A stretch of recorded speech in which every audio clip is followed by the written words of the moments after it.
Hello everyone, my name is Yue. Welcome to another Cello Magic with Cellist-in-the-park. In this episode, let's talk about bow distribution. Stay tuned.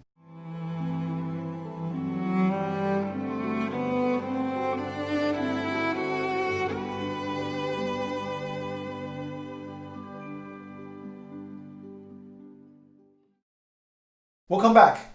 Before we jump into the tips, let's change into the right gear. Now we're ready.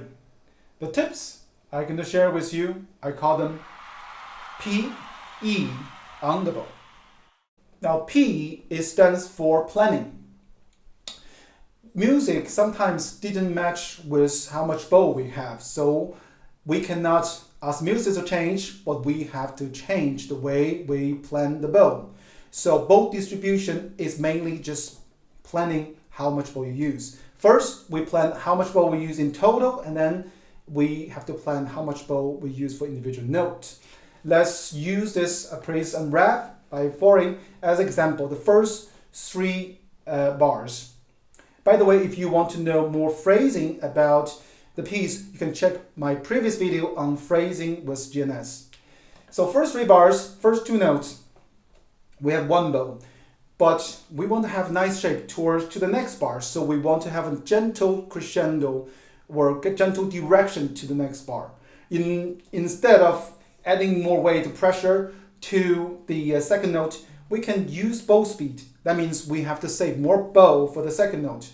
So if we want to use 80% of our bow, the first note we only can use 1/3. And then the next two thirds have to be the C, right? And then the next note is the one note for the whole bow, so we have to be very light and swift. And this bow, because we have one beat plus a tied over, we still have to save in the beginning the first half of the note. So slow for the first half of the beat. And then we have two short notes. So stay in the first half and just use very small amount of bow.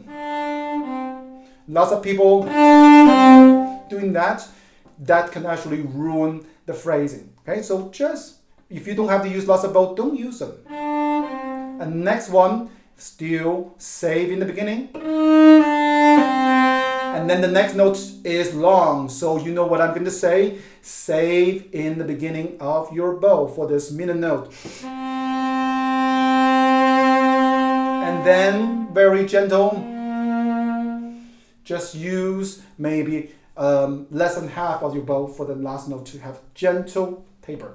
So for the whole thing, it sounds like this.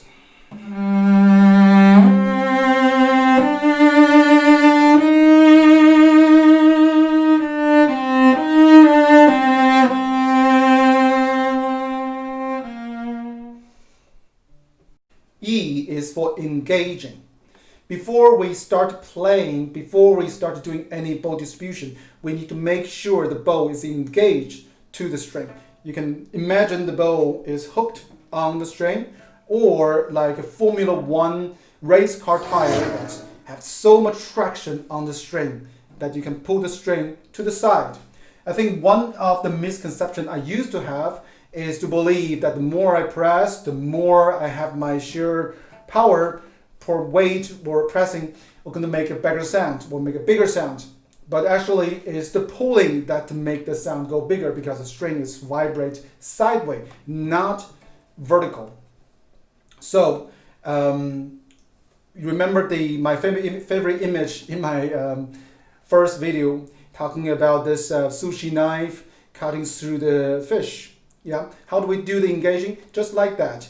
We make a little circular motion to cut through the string, right there. So also you can think about the Stocker used to say, butter the bread with peanut butter. Okay, this kind of brushing quality. And when you engage the string, make sure you're not doing it too fast. Okay, that will not get the string to respond. So always a little bit, take a little bit time to engage. And then even in very, very soft part, you still can engage the string to even one hair.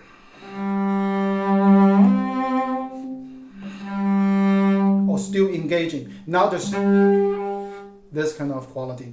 And if you want to play a very strong sound, engage, yeah, still doing the same kind of movement without pressing too hard. Let's review what we have learned. P, E on the bow. P stands for planning your bow. E stands for engaging your bow. I believe if you work on those two tips, will help you to do much better on your bow distribution and make better music. If you think those two tips are helpful to you, do give a thumbs up and subscribe.